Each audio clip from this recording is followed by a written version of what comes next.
La Water Patrol, ces anges gardiens qui veillent la sécurité en mer. Pour la Lexus Pro à Terre-Houpeau, une dizaine de sauveteurs sont mobilisés entre surveillance, transport des athlètes et intervention en zone d'impact. À bord de leur jet ski, ils restent sur le qui-vive, prêts à secourir toute personne en difficulté au cœur des vagues massives.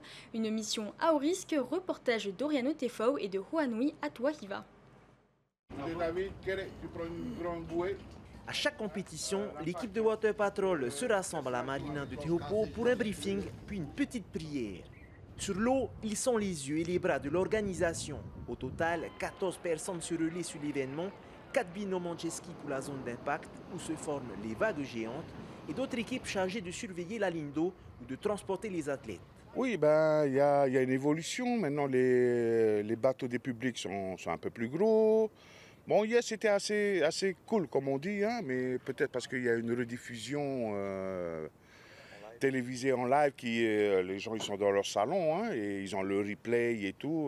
Voilà. Mais il y avait quand même du monde. Il faut être attentionné et puis vigilant par rapport à tout ce qui se passe.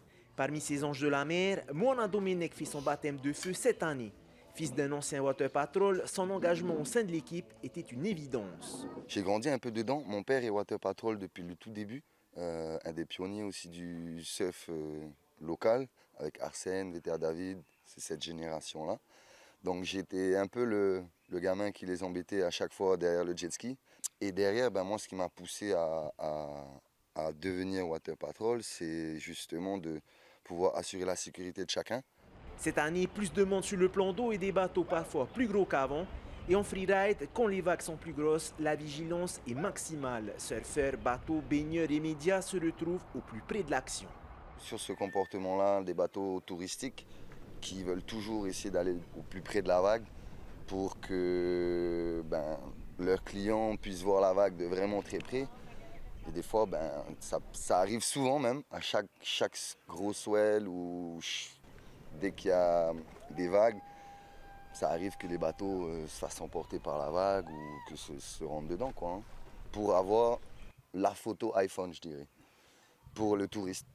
En cas de chute, le process est clair, extraction rapide du surfeur de la zone d'impact, bilan de son état et transfert vers le médical.